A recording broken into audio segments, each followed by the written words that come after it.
2 years ago in 2024 marked the fifth consecutive year that I had not read a single book from start to finish. It wasn't because I hated reading or learning. I love to read and I love to learn new things. When I was 9 years old, I wanted to learn how video games were made, and so I started learning how to program.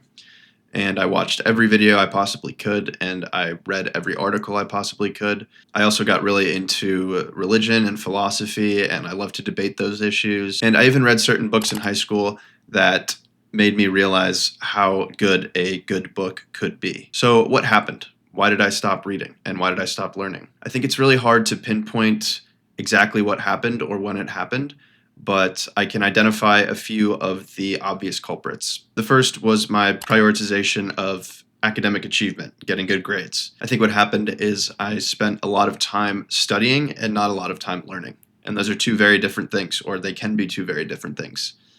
I studied with the sole intention of getting a good grade on a test or writing a good essay. And as soon as I was done with that test or that essay, all that information was immediately discarded in my brain, so I could move on to the next thing. The second issue was my need for an internship and getting a good job out of college. Not that that's a bad thing in and of itself, but it demanded a lot of my time during college, and anything that wasn't helping me get good grades or get an internship was kind of pushed to the side. And the third and possibly biggest issue was my phone. Anytime I wasn't studying or preparing for interviews or socializing, I was on my phone. I wasn't reading, I wasn't learning, I was just scrolling on TikTok. Not only are you typically not learning, your attention span and ability to focus is actively getting worse. It got harder and harder to build good habits as my attention span and my focus and my motivation got worse and worse. In 2023, I realized I should start developing some good habits. And so I wanted to get back into reading. And I was interested in philosophy, so I tried to read this massive book that summarized all of the most popular philosophers. I can't remember what it's called. But I tried to read this book on the train to work every morning. And I was exhausted, and the book was very dense. It was never going to work. So I stopped reading that after a week or two, and I was back to where I started. It wasn't until I picked up this book that I actually started reading and learning and building a habit out of it. So this is Philosophy 101 by Paul Kleinman. And Paul Kleinman is not a philosopher. I believe he studied communication and communication arts in college. And he has a few other summary books that have nothing to do with philosophy. He has one, I think, on psychology, and he has one on science, history, math, and all the other crap you need to know. All this to say, this book was not written by an academic that has dedicated their life to the study of philosophy. And yet I read the book, 285 pages, from start to finish very quickly. I was super interested in the material, and the book was very easy to read. The writing was not pretentious or hard to understand. It was broken into tiny sections. I didn't feel like I was forcing myself to read every page. This book set off a chain reaction. I found concepts in the book, like ethics and free will, that I wanted to learn more about. So I started reading more and watching philosophy videos. Eventually, I started getting into history, and I started being able to read books that I never would have had a chance to finish before I started this one. The Republic by Plato, Crime and Punishment. As my habits and attention span improved, I was actually able to do other things completely unrelated to reading that I had never been able to do before or hadn't done in a decade. I started learning how to sight read, which I haven't looked at in over 15 years, and I actually learned a song from start to finish. Again, something I haven't done in over 15 years.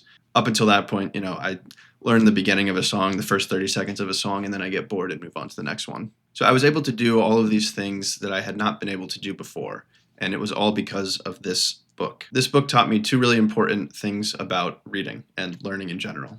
First, don't start with what you should read, start with what you want to read. And this might sound super obvious, but it wasn't to me, and it might not be to you either. I think so many people, including myself, get caught up in what they think that they should read or what they should learn. If you're into philosophy, for example, you might think, or you might have been told that you have to start with Plato and Aristotle. I think this is a really bad idea overall. you're not necessarily going to be interested in those authors or those topics, even if you are interested in philosophy more broadly. And I think you really need to start with something that you know you're interested in. So maybe you're interested in the arguments for and against free will, or maybe you're interested in objective versus subjective morality. Start there and move on from there. Don't force yourself to read the things that you should read just because someone else is telling you to do that. Second, when you first begin, keep the books relatively easy and relatively short. Even if you choose a book that is super interesting to you, if it's too dense or if it's too complex or if it's too long, eventually you're going to get stuck and you're going to stop reading the book. In other areas of our life, we implicitly understand this idea. If you are learning a new language, you're not expecting to speak to a native speaker on day one. If you're getting back into weightlifting for the first time in 10 years, you don't expect to lift the same weight that you did 10 years ago. You know that it takes time. But with reading, I think it feels different to most people. It doesn't feel like a skill you need to learn or relearn, because of course you already know how to read. Unfortunately, that's not how it works. You have to retrain your brain to read again. It is a skill that develops and gets better over time. If you want to start to enjoy learning again, I have 2 challenges for you. First, find a book or a piece of writing that is easy to read and especially interesting to you. It doesn't have to be nonfiction, and it doesn't have to be something that is critically acclaimed or has thousands of reviews. Just find something that's interesting to you and is short and easy to read. And the second point, which is equally as important, is read every day, no matter how much you read. It could be a chapter, it could be a page, it could even be a paragraph. Doesn't matter how much you read every day. I'm guessing you've had days where you intend to read, but you feel like you have to read for 30 minutes or read a full chapter. And so you end up not reading at all because you don't have the time or energy to sit down and read for that long. The goal is to rewire your brain and gradually acclimate to reading. As you get better at reading, you can start to expand. Start with what you really love and move on from there. Don't be discouraged if you don't like something. You can always put it down, pick something else up, and come back to it later. At the same time, as you read more, you'll be able to tolerate more and more boring sections and actually get to the stuff that you will enjoy. You have to build the skill of being able to read even the parts that aren't super interesting to you so you can actually make progress. If you can do this for an extended period of time, you'll start to enjoy learning again, and you will definitely see benefits in other areas of your life as well. You'll be able to focus longer, pay closer attention to things, and you may even pick up some good habits that are completely unrelated to reading.